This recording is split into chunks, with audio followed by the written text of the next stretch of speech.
Welcome. Abraham Hicks is uh, one of the leaders in the law of attraction movement. Although a lot of people actually quote from them, whether they realize it or not, whether they acknowledge it or not, Abraham Hicks is still different than all the other law of attraction teachers. First of all, Abraham Hicks doesn't focus on teaching you how to want anything, teaching you how to clarify what it is that you want. They don't care because they're very clear that you already know what you want, and asking actually comes very easily. What needs to happen is that you need to stay in the receptive mode after you've asked, because to them you ask and it is given each and every time. So if you don't have it, it's because you're not receptive to it. So their books are actually not Vision Board 101, not Affirmation 101. Their books are actually maybe affirmations, but their books are not teaching you how to want anything. Their books are teaching you how to feel good, how to stay receptive. The second thing is Abraham Hicks doesn't hate where you are in life. It doesn't. It's not going to appeal to you by saying, "Oh, you hate where you are, keep hating it, set these goals, and then when you get your goals, life will be good." No, they love where you are, even if you do not, because they know how joyful the journey from where you are to where you will be will be. That's a quote from their book, Ask and It's Given. And the third thing about Abraham that's kind of different is that they really want you to focus on attraction. It's less action.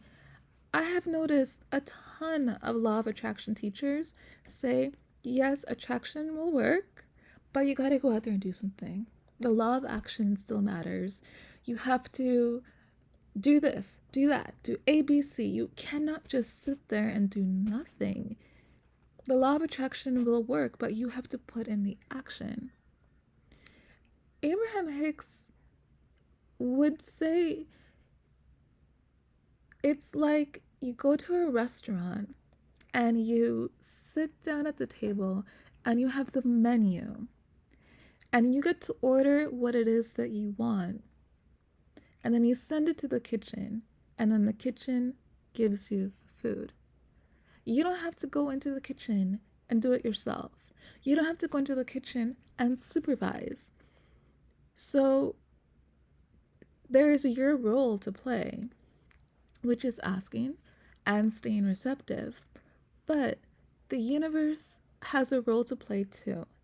And it's about attraction, not force. It's about attraction, not action. So you are focusing on creating an atmosphere for miracles. Forgot who said that. You're creating an atmosphere for miracles, and then you watch as the universe brings it to you. This makes a lot of law of attraction people uncomfortable. It's like, you don't just sit there, you gotta actually go do something. But Abraham Hicks, if they acknowledge action, it's just the slightest. But really, for them, your job is to ask and stay receptive and watch as the universe works in your life. And a fourth point, a bonus point, would be that it's very easy to see Abraham Hicks' teaching as toxic positivity, where you have to be positive all the time. Not really.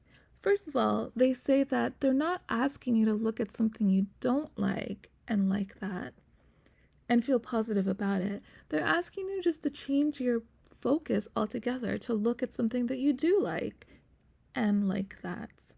Because where you put your attention, that's where the focus will go, and that's what will grow. Also, Abraham Hicks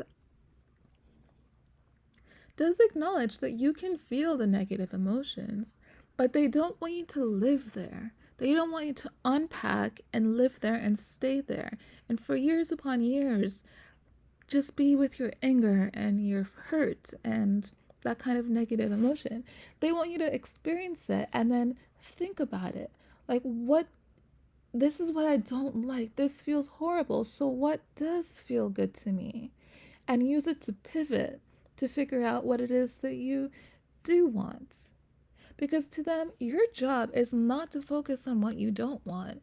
Your job is to shine a light on the well being of your life. Your job is to shine a light on what is wanted and practice what is wanted with such profound attention that it becomes your chronic point of attraction.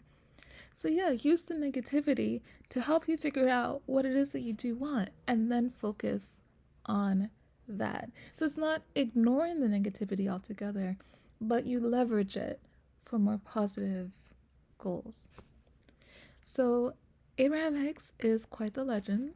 If you don't actually know what Abraham Hicks is, I would just go on YouTube, type it in, and see what comes up.